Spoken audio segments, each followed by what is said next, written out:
Hvala lepa, gospa predsedujoča, spoštovani poslanci.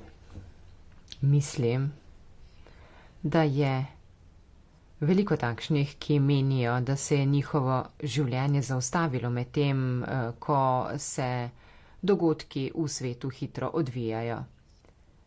Kajti včasih je zelo težko doumeti hitrost odvijanja dogodkov.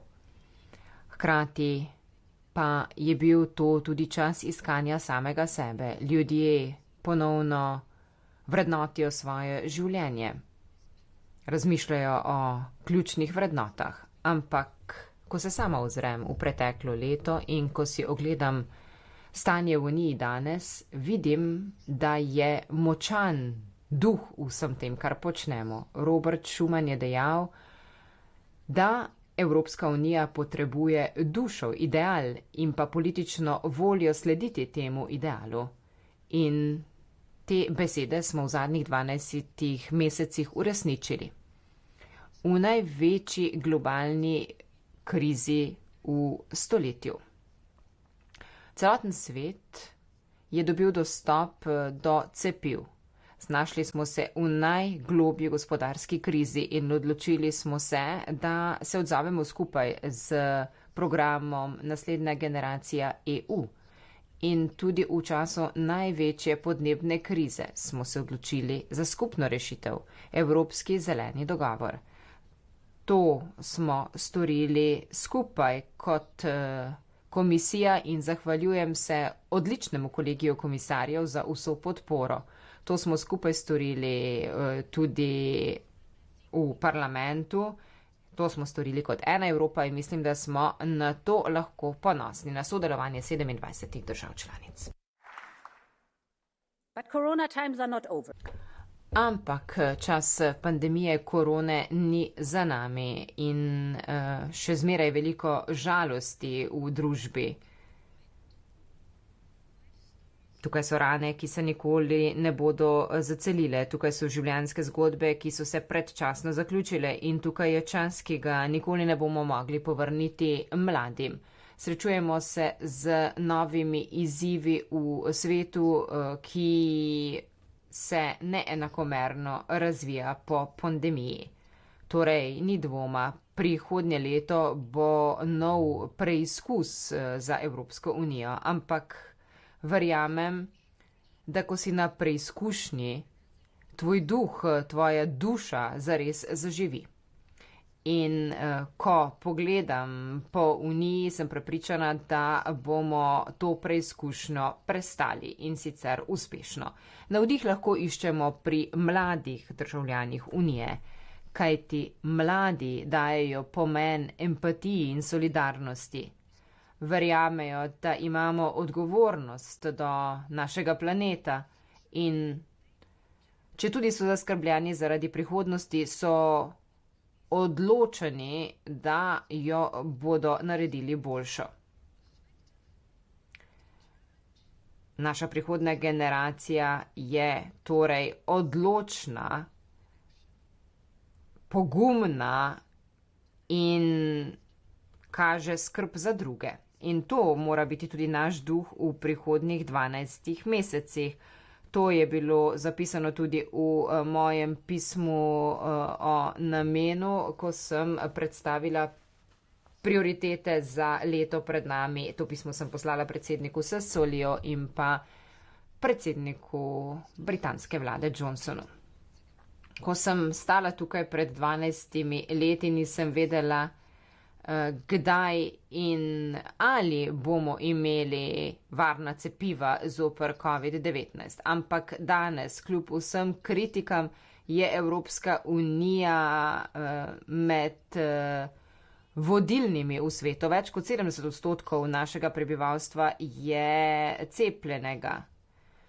Poleg tega smo delili polovico proizvodnje z preostalim svetom. Več kot 700 milijonov doz smo zagotovili Evropejcem.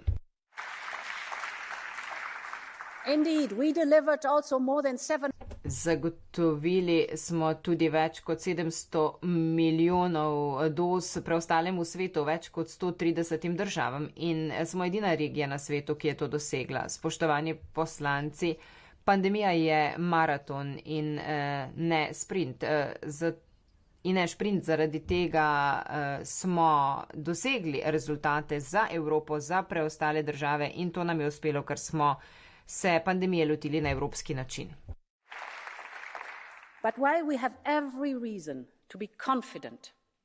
Ampak kljub temu, da lahko zaupamo v Evropsko unijo, ne moremo sedeti križem rok. Najprej moramo pospešiti cepljenje po svetu. Manj kot 1% cepiv je bilo razdeljenih v najrevnejših državah. In ta podatek nam že pove, kako zaskrbljujoča je ta situacija. To je največji geopolitični izziv današnjega časa. 1 milijardo evrov smo vložili za to, da bi pospešili proizvodnjo v Afriki. 250 milijonov doz smo že obljubili. Evropska komisija bo temu dodala novo donacijo in sicer nadaljnih 200 milijonov doz do sredine prihodnega leta. To je investicija v solidarnost in pa v varno skupno prihodnost. Nadaljevati moramo tudi s prizadevanjem tukaj v Evropi.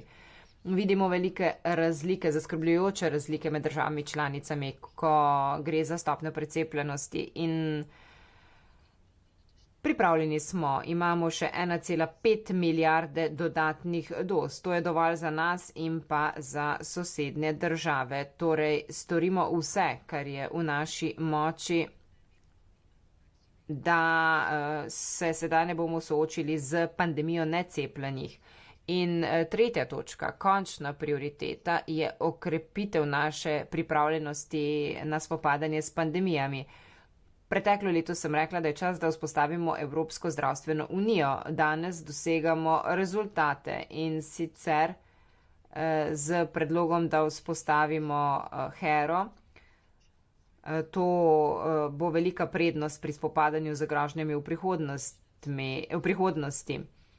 Na ta način se bomo soočili z njimi prej in na boljši način. Imamo tudi sposobne nacionalne organe in vse to bomo sedaj morali povezati tudi z množičnim financiranjem.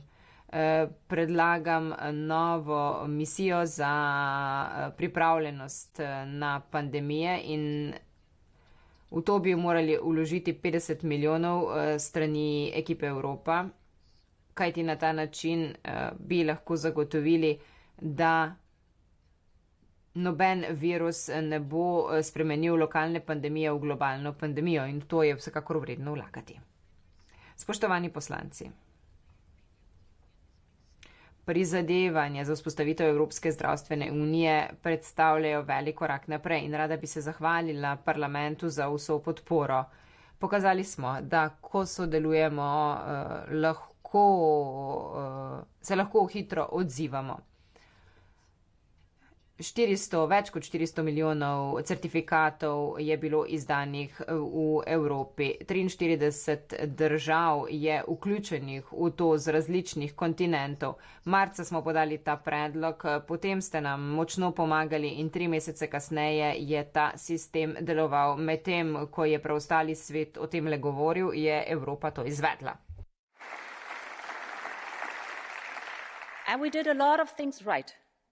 In veliko stvari smo naredili prav. Pohiteli smo z izvajanjem. Pomagali smo 2,5 milijonoma podjetij po Evropi. Naučili smo se iz preteklosti, ko smo bili preveč razdeljeni in ko smo preveč zaostajali v svojem odzivu. Nazadnje nam je oživitev evroobmočja vzela 8 let. Sedaj pričakujemo, da bodo države na enaki ravni kot pred pandemijo že letos, nekatere pa prihodnjo leto.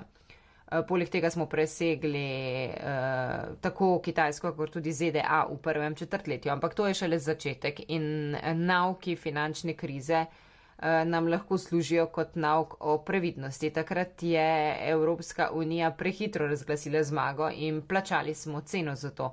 In te napake nikakor ne bomo ponovili. Dobra novica je, da imamo program prihodne generacije EU in na ta način bomo vlagali tako v kratkoročno oživitev, kakor tudi v dolgoročno blaginjo. Soočili se bomo s strukturnimi problemi v našem gospodarstvu. Govorim o reformah delovnega trga v Španiji, o pokojninski reformi v Sloveniji ali pa o davčni reformi v Avstriji, na primer.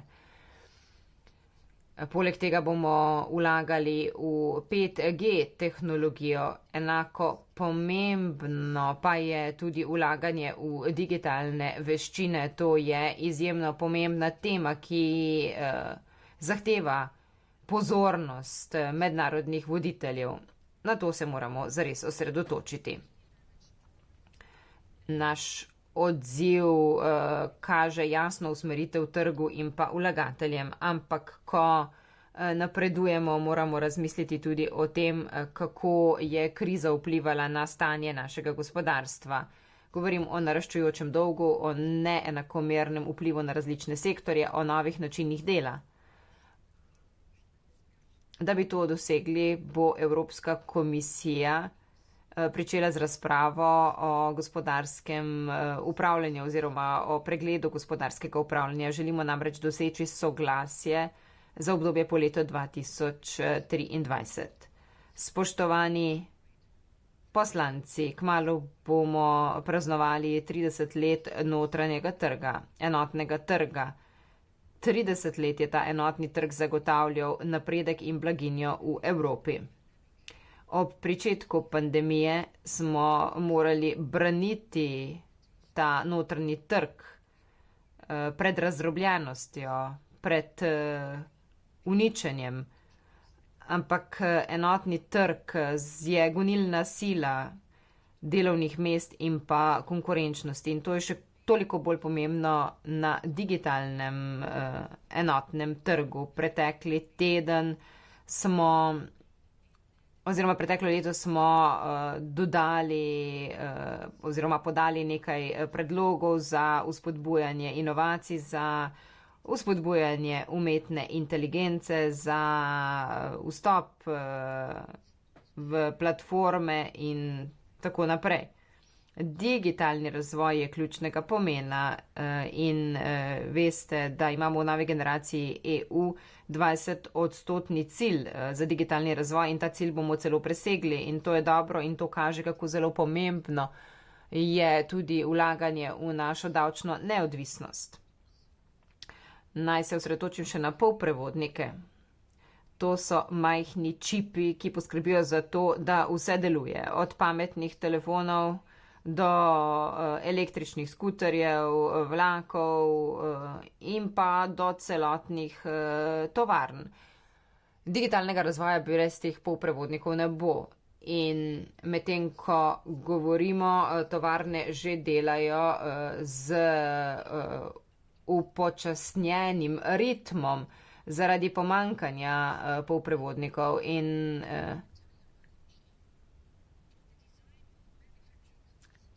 medtem, ko je povpraševanje vedno večje povsod po svetu, se je proizvodnja v Evropski uniji zmanjšala in sicer zaradi tega, ker smo odvisni od Azije. Tukaj ni od dobaviteljev v Aziji, torej to ni vprašanje zgolj Evrope, ampak tudi vprašanje te soodvisnosti. Poskrbeti moramo za to, da situacijo izboljšamo. Pripravili bomo nov akt o čipih. Povezati moramo svetovni razvoj in proizvodnjo, poskrbeti moramo za sodelovanje vzdolž proizvodnje verige in spostaviti želimo evropski ekosistem proizvodnje čipov. Na ta način bomo namreč lahko razvili novi trg za evropska tehnološka podjetja. Ja, in vem, da je to velik izziv, da je to ambiciozen cilj. In nekateri pravijo, da tega ne bomo dosegli, ampak to so nekateri pred 20 leti trdili tudi za Galilejo. Pa poglejte, kje smo sedaj. Danes evropski satelit zagotavlja navigacijo za več kot 2 milijardi pametnih telefonov po svetu. Torej, to smo dosegli, torej se sedaj osredotočimo na polprevodnike in prevzemimo vodilno vlogo tudi na tem področju. To bi moral biti naš cilj.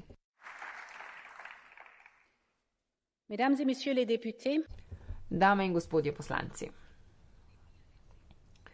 Pandemija je pustila globoke rane in je močno vplivala na naše socialno gospodarstvo. Večer za večerom smo vsi sedeli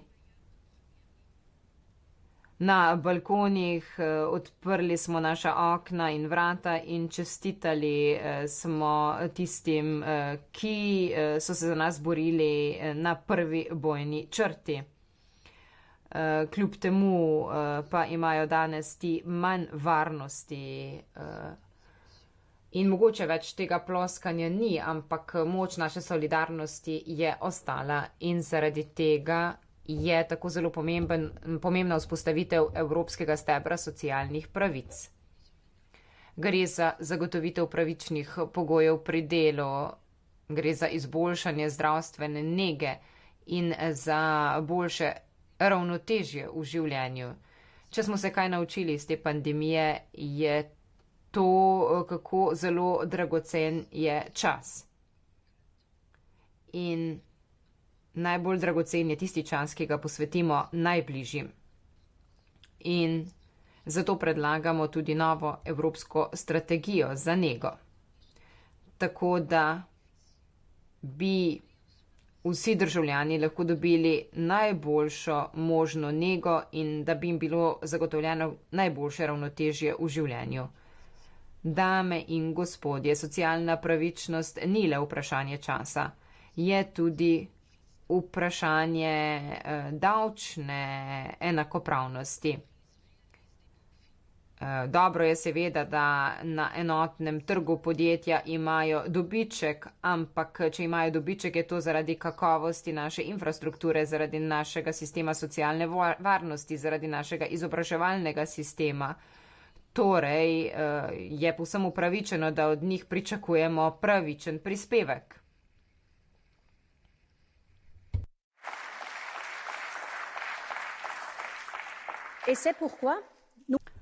In zato se bomo še naprej borili proti davčnim utajam in proti davčnim goljufijam. Predlagamo ciljni zakon za zagotovitev enakopravne družbe. Storili bomo vse, da bi bil sprejet zgodovinski dogovor o minimalnem davku za podjetja. Kajti plačevati minimalni davek, to ne vpliva le na javne finance, ampak predstavlja tudi vprašanje enakopravnosti, pravičnosti. Gospe in gospodje poslanci, vsem nam je koristilo evropsko socialno usmerjeno tržno gospodarstvo in zagotoviti moramo, da bodo tudi prihodnje generacije lahko vzpostavile oziroma lahko izgradile svojo prihodnost. Nove generacije so izjemno nadarjene, dobro izobražene in izjemno motivirane.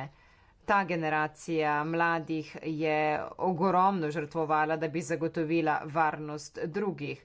Mladi ponavadi odkrivajo, zbirajo nove izkušnje, iščejo svojo lastno pot. Kaj pa smo mi zahtevali od mladih danes? Da obdržijo ustrezno razdaljo, da ostanejo zaprti v svojih domovih, da se učijo od doma in to več kot 1 leto. In vse, kar počnemo, zeleni sporazum, zeleni dogovor, nova generacija EU, Vse to počnemo, da bi zagotovili njihovo prihodnost. Zaradi tega je potrebno program Nova generacija EU financirati z novimi lastnimi viri in zato si tudi prizadevamo.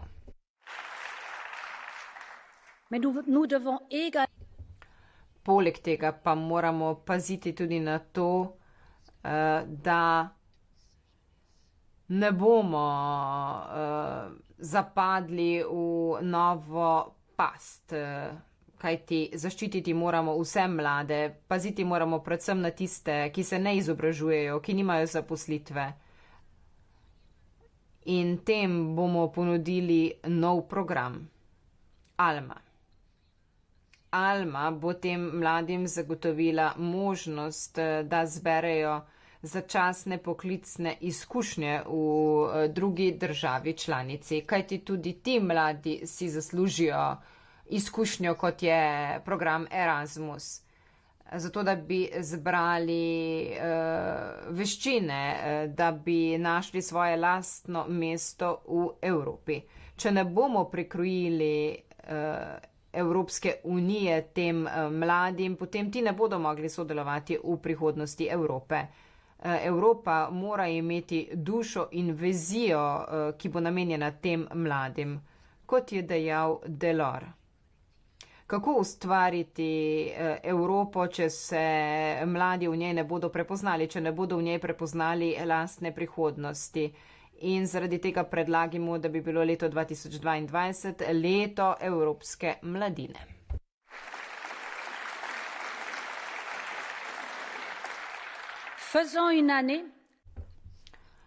Naj bo to leto posvečeno mladim. Mladim, ki so toliko žrtvovali za druge.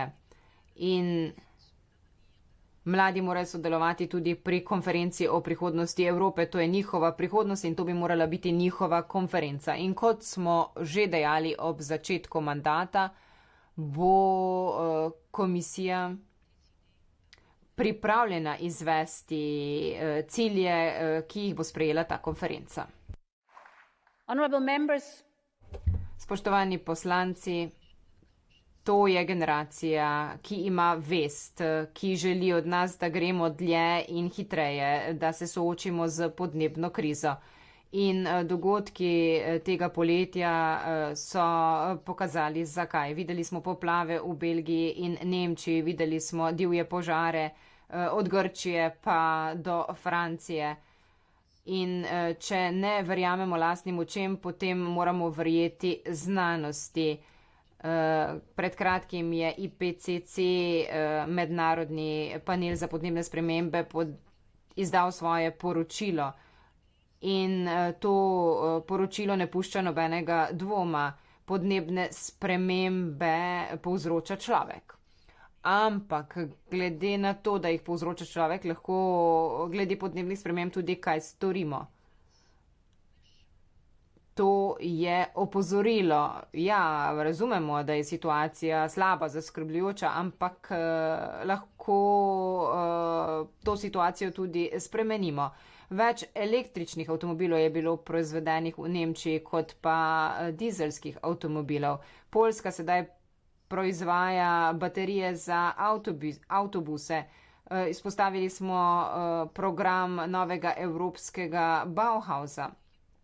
In če ima Evropski zeleni dogovor dušo, potem je ta duša novi evropski Bauhaus. In to je tudi tisto, kar Evropski zeleni dogovor pravzaprav predstavlja. V govoru lansko leto sem dejala, da želimo doseči vsaj 55% znižanje izpustov do leta 2030. Od takrat smo podnebne cilje spremenili v zakonske obveze in smo prvo večje gospodarstvo, ki je predstavilo obsežno zakonodajo za uresničitev teh ciljev. Vemo, da so podrobnosti zelo zapletene, ampak cilj je preprost. Potrebno je dati ceno onesnaževanju, zmanjšati uporabo energije, imeti moramo pametnejše avtomobile in čistejša letala. Zagotoviti moramo, da bodo višji podnebni cilji povezani tudi z večjo socialno pravičnostjo. In zato smo predlagali nov socialni podnebni sklad, ki bi pomagal v primeru energetske revščine. Številni Evropejci zaradi tega že trpijo. Pozivam torej parlament in države članice, da ohranijo ta sveženj in pa naše cilje. Ko govorimo o podnebnih spremembah in pa o naravi, se moramo zavedati, da lahko Evropa stori veliko. In veseli me, da lahko danes povem, da bo Evropska unija podvojila svoje zunanje financiranje za biotsko raznovrstnost, še prav posebej za najranljivejše države. Ampak Evropa tega ne more storiti sama. COP22 v Glasgowu bo trenutek resnice za mednarodno skupnost. Pomembna gospodarstva od ZDA do Japonske so si zastavile cilj podnebne neutralnosti do leta 2050 ali pa še prej. To je dobro, ampak sedaj potrebujemo konkretne načrte do Glasgowa, kajti trenutne zaveze do leta 2030 ne bodo pomenile omejitve dviga temperature za 1,5 stopinje. Vsaka država mora prevzeti svojo odgovornost. Predsednik Kitajske je sprejel ambiciozne cilje, ampak sedaj bodo morali sprejeti tudi ambiciozne načrte za uresničitev teh ciljev.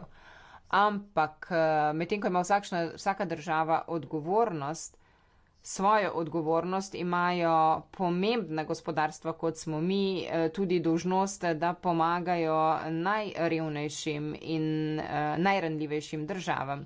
Podnebno financiranje je za te države ključnega pomena za omilitev podnebnih sprememb in tudi za preprečevanje podnebnih sprememb. V Mehiki in v Parizu so se najpomembnejša gospodarstva odločila, da bodo zagotovila 100 milijard evrov na leto do leta 2025 najranljivejšim državam. Mi zagotavljamo svoj prispevek 25 milijard na leto. Ampak druge države še vedno puščajo veliko vrzel pri doseganju tega cilja. In to bo ključen izziv v Glasgowu. Moje sporočilo danes je, Evropa je pripravljena storiti več. Predlagali bomo dodatne 4 milijarde evrov za financiranje boja proti podnebnim spremembam do leta 2027, ampak pričakujemo od naših partneric, da ukrepijo svoje prizadevanja, kot recimo ZDA. ZDA in Evropska unija skupaj bi predstavljali močan signal za mednarodno skupnost in čas je, da zagotovimo rezultate. Nimamo več časa.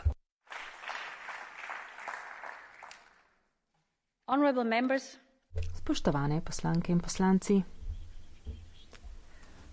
vodilna vloga na področju gospodarstva v podnebnih spremembah je ključnega pomena za naše cilje na področju obrambe. Kaže tudi na to, kakšne premiki so nastali na svetu in pomikamo se proti novemu svetovnemu redu. Približujemo se obdobju visoke konkurenčnosti. Nekateri se ne bodo ustavili pred ničemer, da bi dosegli svoje cilje. Obljubljajo cepiva, ugodna posojila in tudi drugo.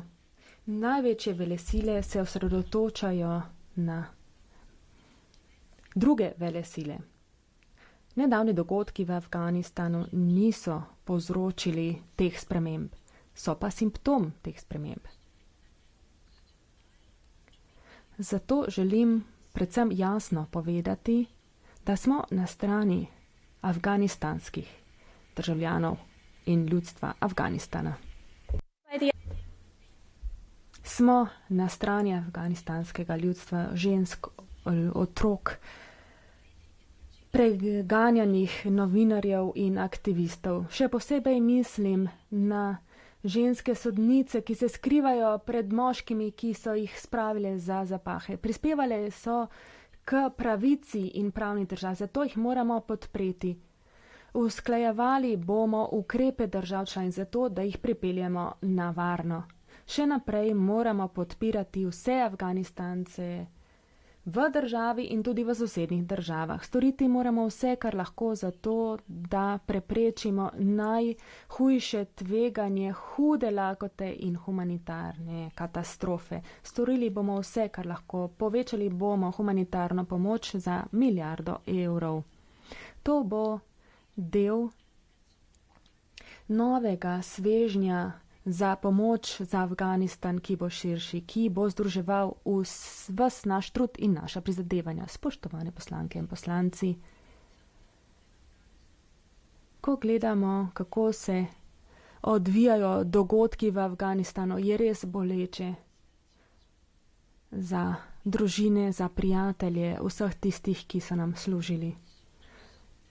Pokloniti se moramo vsem tistim vojakom, diplomatom in vsem drugim, ki so nam pomagali pri doseganju naših ciljev. Moramo se potruditi, da njihova podpora in njihovo služenje ne bo zaman. Obstajajo težka vprašanja, ki se bodo morala obravnavati znotraj NATO. Vendar odgovor na ta vprašanje varnosti in obrambe ni manj sodelovanja. Zato moramo okrepiti naša prizadevanja. Zaradi tega sodelujemo z generalnim sekretarjem Janom Stoltenbergom, zato da bi dobili novo deklaracijo EU-NATO, ki jo bomo predstavili do konca letošnjega leta. Vendar pa je to samo del enačbe. Evropa lahko in tudi mora biti sposobna in voljna za to, da lahko stori več sama. Če pa želimo storiti več, moramo najprej razložiti, zakaj. Sama vidim tukaj 3 obsežne kategorije. Prvič, spostaviti moramo stabilnost v sosedstvu in v različnih regijah. Povezani smo s svetom, preko ožin, oceanov in preko kopnega. In zaradi geografije Evropa ve bolje kot kdorkoli drug, da če ne preprečimo kriz pravočasno v tujini, se bodo te krize preselile k nam. Drugič, tveganja se hitro spreminja, kibernetski napadi, oboroževalna vojna in tako dalje. Vidimo inovativne tehnologije, ki so nekako poenotile, kako se lahko uporabi oblast in sila, pa naj gre za vladne ali nevladne sile. Ne potrebujete več misilov, zato lahko samo napadete na kibernetski način z prenosnim računalnikom bolnice in druge vladne urade. Lahko posegate v volitve s pametnim telefonom ali računalnikom. Tretjič, Evropska unija je edinstvena, ko gre za vzpostavljanje varnosti in zagotavljanje varnosti. Imeli bomo misije, ko OZN in NATO ne bosta prisotna, vendar pa mora biti prisotna Evropska unija na terenu. Naši vojaki sodelujejo s policisti, s zdravniki, s politiki, z aktivisti človekovih pravic, z učitelji in tako dalje. Mi kombiniramo vojaško s civilisti. Imamo dolgotrajno zgodovino, ko gre za vzpostavljanje in gradnjo miru. Dobre novice so, da smo v zadnjih letih začeli razvijati nekakšen obrambni evropski ekosistem. Sedaj pa potrebujemo Evropsko obrambno unijo. V zadnjih tednih smo veliko razpravljali o naših silah, ki jih lahko pošljemo drugod, o tem, koliko jih potrebujemo, koliko jih bo. To je seveda del razprave, bo pa tudi del rešitve. Bistveno vprašanje pa je, zakaj to v preteklosti ni delovalo. Lahko imate najbolj napredne sile in enote na svetu, vendar pa, če niste pripravljeni uporabiti teh enot, čemu služijo? Zakaj smo do sedaj omahovali? To ni samo pomankanje sposobnosti in zmogljivosti, ampak predvsem pomankanje politične volje.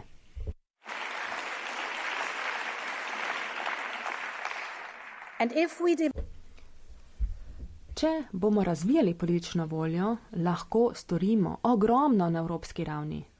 Naj vam podam 3 konkretne primere. Prvič. Zgraditi moramo temelje za kolektivno sprejemanje odločitev. To imenujem situacijsko zavedanje. Države članice ne izmenjujejo informacij in podatkov na evropski ravni, zato je nujno potrebno, da okrepimo obveščanje. In ne gre samo za obveščanje v ožjem pomenu, gre za to, da združimo znanje vseh služb in vseh virov. Od vesolja do usposabljanja policije, od odprtih virov do razvojnih agencij. Evropska unija bi lahko imela enotno in skupno znanje, ki bo globoko. To obstaje, vendar pa lahko uporabimo te informacije in se odločamo samo, če imamo celotno sliko. Tega pa sedaj v tem trenutku nimamo.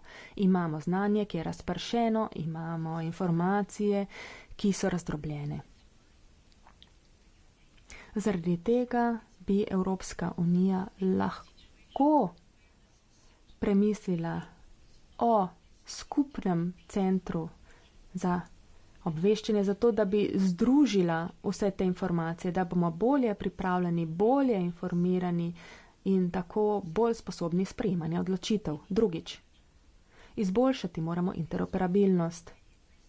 Zato vlagamo v skupne evropske platforme, do bojnih letal in tako dalje. Vendar pa moramo premisliti o novih načinih za uporabo vseh sinergij. Ena možnost je, da bi lahko premislili opuščanje DDV-ja, ko kupujemo opremo, ki je bila razvita v Evropski uniji. To ne bo samo povečalo naše interoperabilnosti, ampak bo tudi zmanjšalo naše odvisnosti drugih. Tretjič. Ne moremo govoriti o obrambi, ne da bi govorili o kibernetskem področju. Če je vse povezano med seboj, lahko posežemo tudi vse. S pomočjo hakerjev, glede na to, da imamo malo sredstev, moramo ta sredstva združiti. Ne smemo se samo zadovoljiti s tem, da obravnavamo kibernetsko tveganje in nevarnosti, ampak da postanemo vodilni na področju kibernetske varnosti. Tukaj v Evropi moramo razviti kibernetska varnostna orodja in zato moramo tukaj razviti skupne standarde v okviru novega akta kibernetske odpornosti. Torej, veliko lahko storimo na evropski ravni, vendar pa morajo tudi države članice storiti svoje. Zato moramo skupaj oceniti tveganja, s katerimi se soočamo, kakšen pristop želimo zavzeti. In strateški kompas je ključnega pomena za to razpravo. Odločiti se moramo, kako uporabiti vse možnosti, ki že obstajajo v naših pogodbah. Zato bomo v času francoskega predsedovanja bova sklicala skupaj s predsednikom Macronom konferenco o evropski obrambi. Čas je, da Evropa stori korak naprej in se dvigne na naslednjo raven.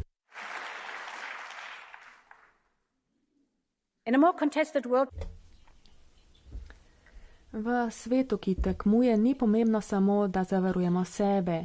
Pomembno je tudi, da vzpostavimo trdna in zanesljiva partnerstva. To ni luksus, to je ključnega pomena za našo prihodnost, za blaginjo, za varnost.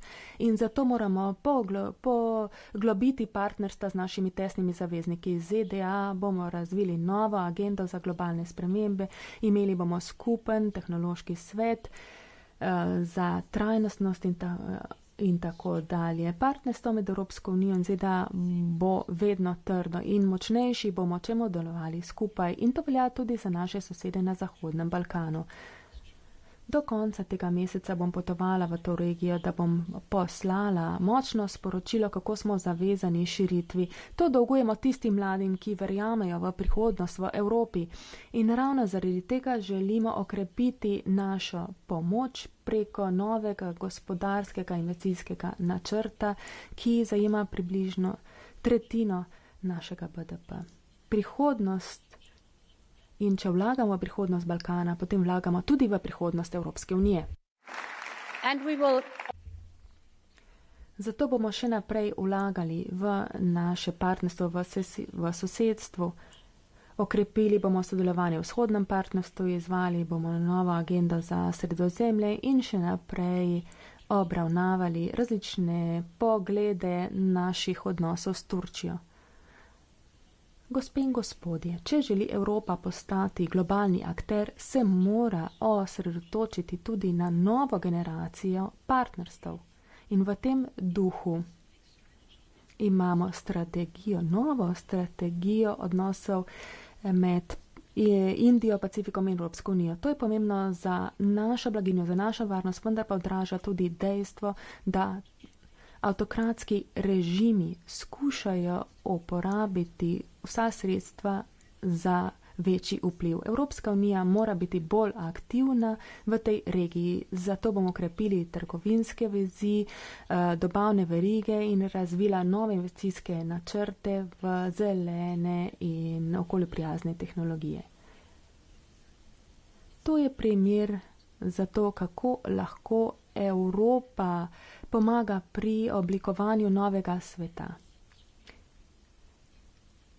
Nima nobenega smisla za Evropo, če bomo zgradili najboljši možni svet v rudniku bakra, ki je v rokah Kitajcev, ali pa v pristanišču, ki je ravno tako v rokah Kitajcev. Zato moramo sprožiti novo strategijo povezljivosti globalnega portala. Vzpostavili bomo globalna partnerstva z državami po svetu. Želimo vlagati v kakovostno infrastrukturo, povezati ljudi, storitve in blago po celem svetu. Zavzeli bomo pristop, ki temelji na vrednotah, ki bo spoštovala preglednost in dobro vladanje. Vzpostaviti želimo odnose, ne pa odvisnosti. Vemo, da to lahko deluje. Od poletja smo povezali z novim optičnim kablom Portugalsko z Brazilijo. Vlagali bomo v Afriko zato, da bomo lahko povezali obe obali Sredozemlja. Potrebujemo nov pristop, da bomo to dosegli. Povezali bomo podjetja z bankami, zato da bomo lahko okrepili vlaganje. Začeli bomo z regionalnimi vrhi, začenši z vrhom EU-Afrika. Globalna trgovina mora postati zaupanja vredna. Naj še nekaj povem jasno in glasno. Poslovanje in trgovanje po svetu je dobro. Svetovna trgovina je ravno tako dobra in tudi potrebna.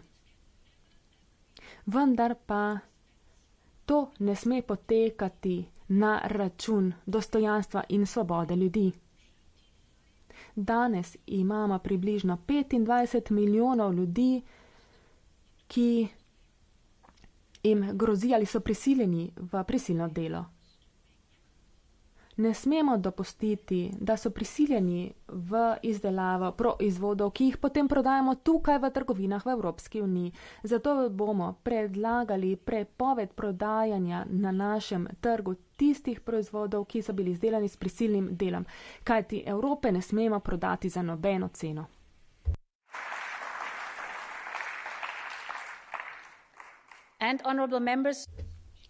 Spoštovane poslanke in poslanci, ravno tako se ne smemo pogajati z ljudmi. Poglejte si, kaj se dogaja v Belorusiji.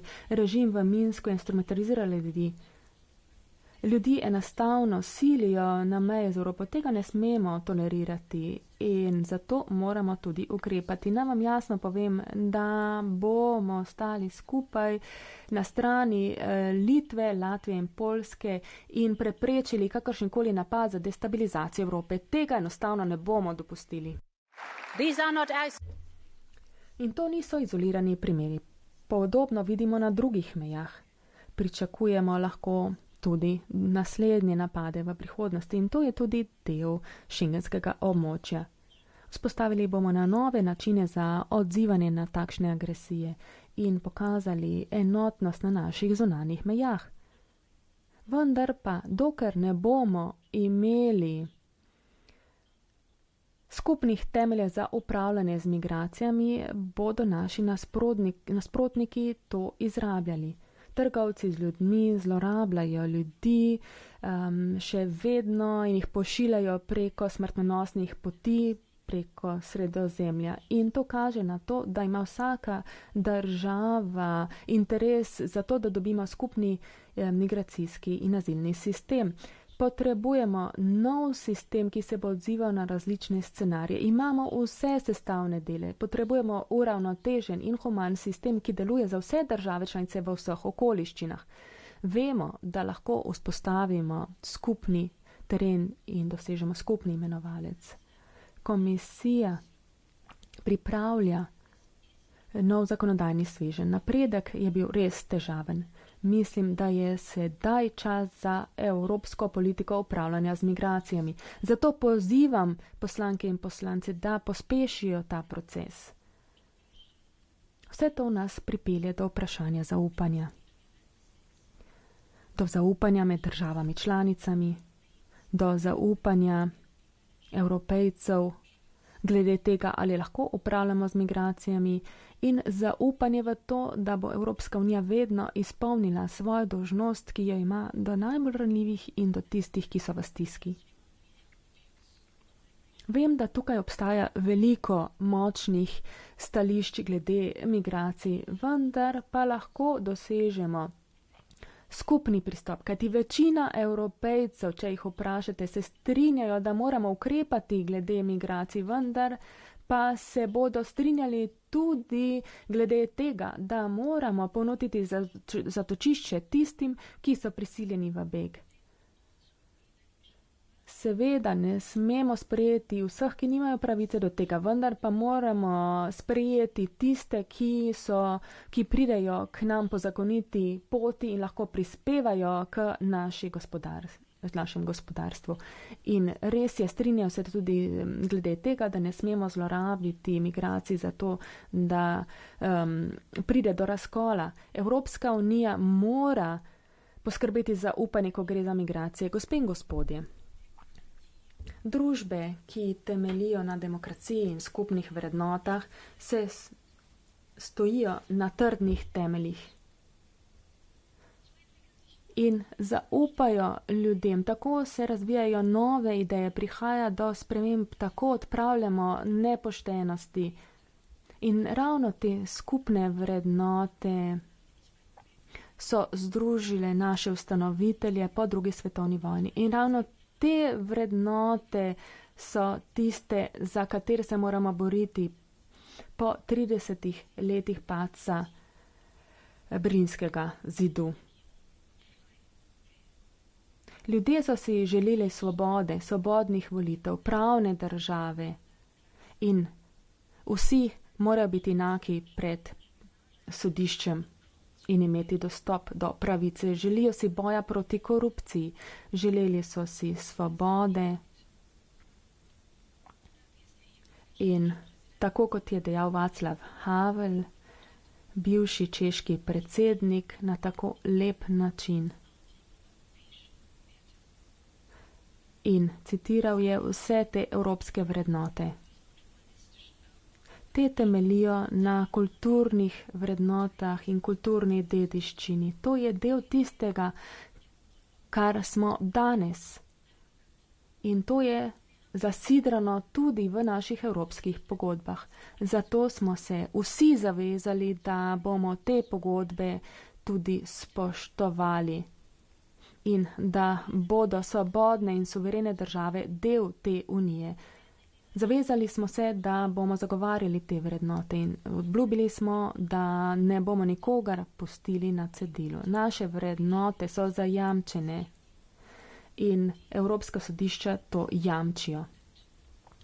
In te razsodbe so zavezujoče. In mi moramo poskrbeti za to, da se tega držijo vse države članice.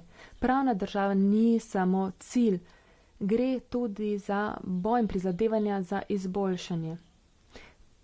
Vladavina prava je del tega procesa. Pozitivni znak za to je reforma pravosodja na Malti in pa na Slovaškem. Leta 2020 smo objavili poročila v zvezi s pravno državo in teh priporočil se morajo države članice držati. Vendar pa prihaja do zaskrbljujočih razvojev v nekaterih državah članicah. Nekaj je pomembno. Na začetku je treba vzpostaviti dialog, vendar pa to ni cilj sam po sebi, ampak mora pripeljati k večjemu cilju. Zato moramo zavzeti dvojni pristop. Dialog skupaj z odločnim ukrepanjem. To smo storili tudi prejšnji teden, tako bomo delali tudi v prihodnosti. Gre za neodvisno sodstvo, ki mora jamčiti spoštovanje izvršanja zakonov. To velja za vse države članice po vsej Evropi, za vse ljudi, ne glede na to, ali spadajo k večini ali manjšini. To je duh Evropske unije in to je treba zagovarjati.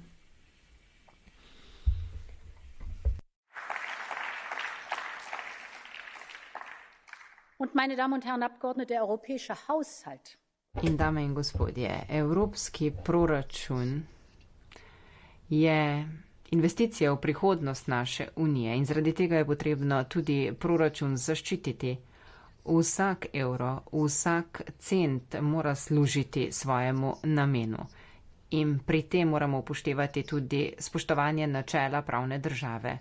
Vlaganja, ki bodo koristila našim otrokom v prihodnosti, ne smejo izginiti.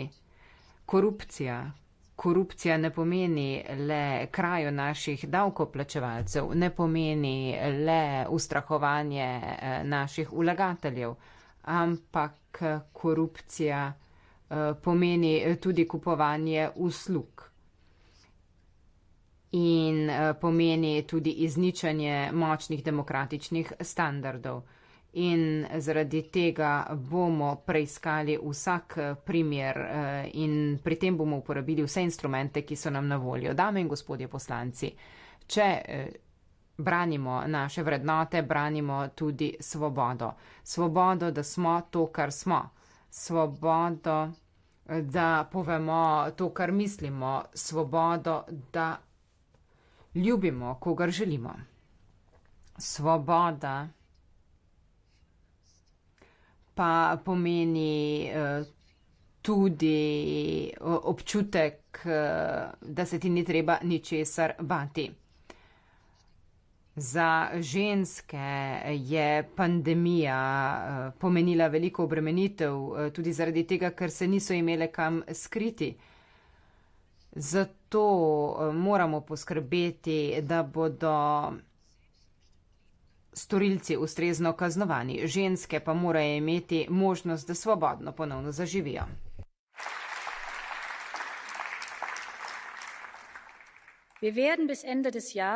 Do konca leta bomo podali zakon o preprečitvi nasilja nad ženskami. Gre za kazensko preganjanje, za preprečevanje, za zaščito na spletu in v resničnem življenju. Gre za dostojanstvo vsakega posameznika, gre za pravičnost in tudi to je duša Evrope in zato se bomo borili. Dame in gospodje poslanci, ob koncu naj omenim še svoboščino, ki daje glas vsem drugim svoboščinam in sicer je to svoboda medijev. Novinarji so tarča napadov preprosto zato, ker opravljajo svoje delo. Nekaterim grozijo, drugi so žrtve fizičnega nasilja, tretji, nažalost, so tragično umorjeni. Daphne Caruana Galizia, Jan Kuciak, Peter de Vries. To je le nekaj imen, ki jih želim izpostaviti. Podrobnosti se morda razlikujejo, ampak vsem tem trem novinarjem je skupno to, da so se borili za pravico do informacij. Informacije so javna dobrina in zaščititi moramo vse tiste, ki zagotavljajo preglednost. To so novinarke in novinarji. In zaradi tega smo podali priporočilo za boljšo zaščito novinark in novinarjev. In poleg tega se moramo enotno upreti tistim, ki ovirajo svobodo medijev. Neodvisnost medijev je ključnega pomena in zaradi tega potrebujemo zakonodajo, ki bo to neodvisnost tudi zagotavljala. In ravno takšen zakon bomo predložili v prihodnjem letu. Kajti, če branimo svobodo medijev, branimo tudi našo demokracijo.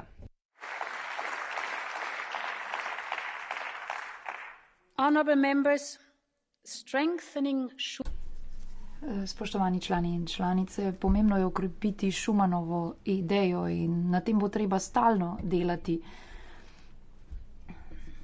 Ne smemo tudi bežati pred našimi napakami in neskladnostjo, ampak nepopolni kot smo, kljub vsemu je naša unija enotna in edinstvena, lepa v svoji edinstvenosti. Tukaj krepimo svojo svobodo prek skupnosti. To unijo sooblikuje naša skupna zgodovina in vrednote, pa tudi naše različne kulture in različni pogledi na svet. Gre za unijo z dušo. Kako najti prave besede za to, da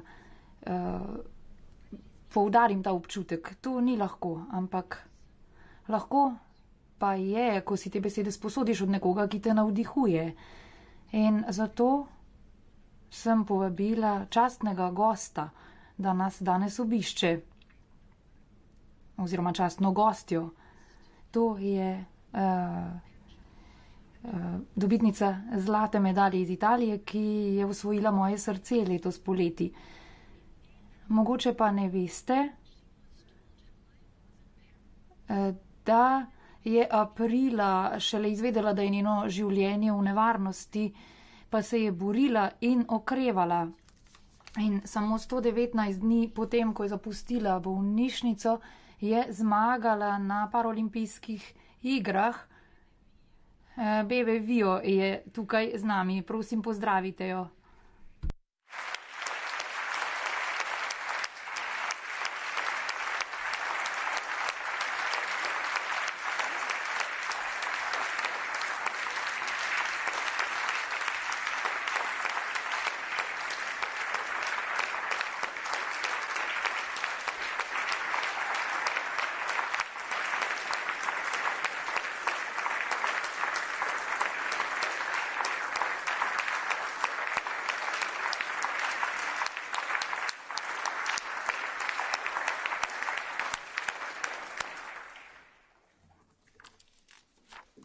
Bebe has overcome so much. Bebe je veliko prestala in to zelo mlada. Uprla pa se je vsem preizkušnjam in bila vztrajna, talentirana in vedno pozitivna. Ona predstavlja svojo generacijo, je voditeljica in zagovornica stvari, v katere verjame. Vse to pa je uspelo doseči zato, ker verjame v svoje ideje.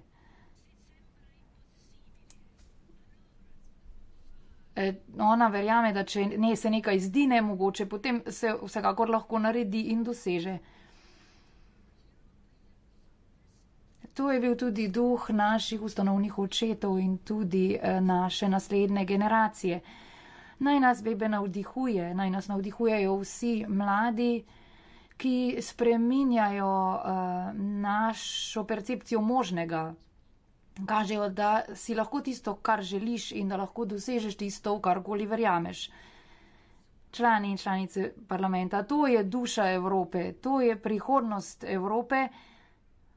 Naredimo jo močnejšo, naj živi Evropa.